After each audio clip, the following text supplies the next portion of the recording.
Stéphanie est avec nous maintenant. Bonjour Stéphanie. Bonjour Brigitte. Bonjour Stéphanie. Bonjour Monsieur Tisserand. C'est intéressant aussi votre témoignage. Je pense que ça va vous plaire, Serge Tisserand.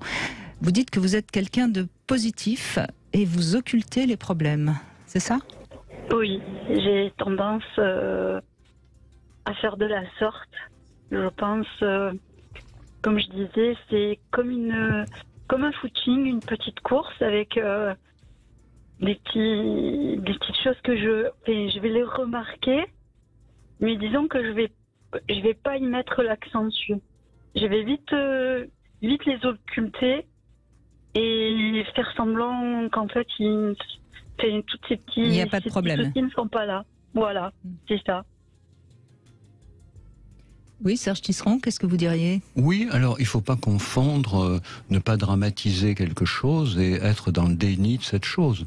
Donc on peut en effet minimiser des petites choses qui déplaisent, voilà, mais on les voit, on le sait, mais on décide de ne pas y accorder trop d'importance. Ça, c'est pas du déni.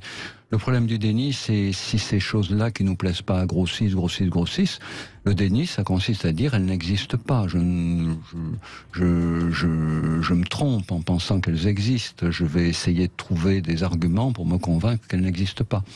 Donc tout le problème, c'est de savoir si cette attitude que vous décrivez vous aide à bien vivre la réalité, parce que quand même la réalité, souvent, elle n'est pas comme on voudrait. Hein. Voilà, souvent on est confronté à des difficultés sociales, relationnelles, climatiques et tout, mais bon, c'est pas une manière minimiser les difficultés de la vie quotidienne pour en profiter de ce qu'il y a de meilleur dans la vie quotidienne. Encore une fois, ne relève pas du déni, parce que c'est une manière de simplifier la vie. Le propre du déni, c'est qu'il va vous donner l'impression que vous la simplifiez, mais il va être terriblement compliqué à moyen terme, encore plus à long terme, parce que la réalité étant ce qu'elle est, si vous commencez à décider de ne pas la voir et qu'elle s'aggrave, vous aggravez votre déni jusqu'au moment où la réalité vous tombe dessus et vous ne pouvez rien faire d'autre que l'accepter, mais avec un déchirement par rapport à ce que vous avez jusque-là défendu et cru.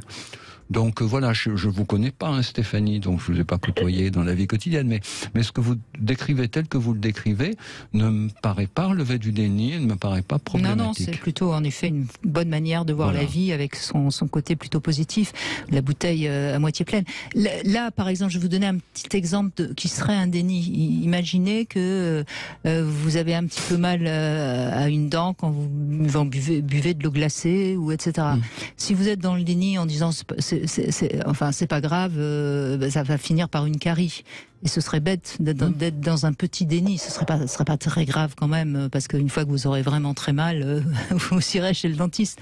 Mais vous voyez, le danger de votre comportement, ce serait de ne... Par exemple, imaginons que vous avez une voiture, vous êtes obligé d'avoir votre voiture pour vous déplacer parce que vous habitez à la campagne.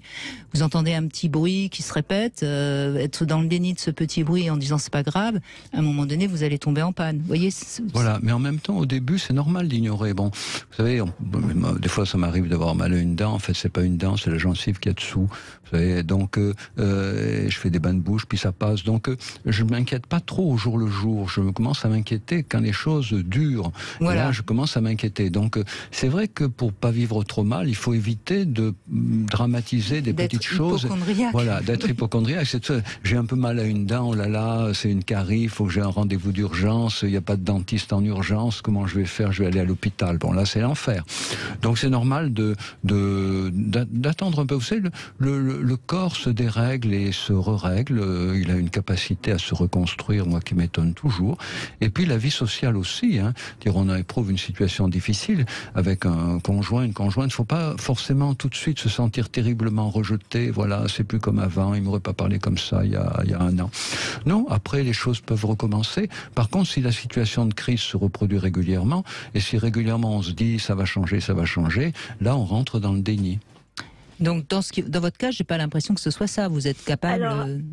Alors quand je parle des choses comme une course, en fait c'est des grosses choses, je vais dire. C'est par exemple mon compagnon je me suis rendu compte qu'il me trompait. Oui. Voilà. Et pour le coup, je n'arrivais pas même avec la somme des textos, des MMS, le Google Maps qui indiquait certains endroits, etc. Et même encore aujourd'hui, je me dis non, c'est pas possible. Voilà, et je poursuis en étant toujours positive et en me disant peut-être bon, il m'a quitté, hein, ceci dit, puisque du coup il est parti avec quelqu'un d'autre. Mais je me dis j'ai toujours cet espoir en fait. Alors que je pense que quelqu'un, alors je sais pas d'où ça vient, mais je pense que quelqu'un qui a bien les pieds sur terre, il dirait non. Vous êtes protégé et en effet là, on peut penser qu'il y avait un peu de déni, bien sûr. Oui, alors non, vous n'êtes pas positive, hein, vous êtes aveugle, vous vous aveuglez vous-même. Je veux dire, être positif, ça serait par exemple vous dire, ben oui, mon mari me trompe, c'est certain, j'en ai la preuve, et lui dire, écoute, faut pas me raconter des histoires, tu me trompes, mais bon, en quoi tu penses peut-être que ça change notre relation? Qu'est-ce que tu attends de moi que je donne pas?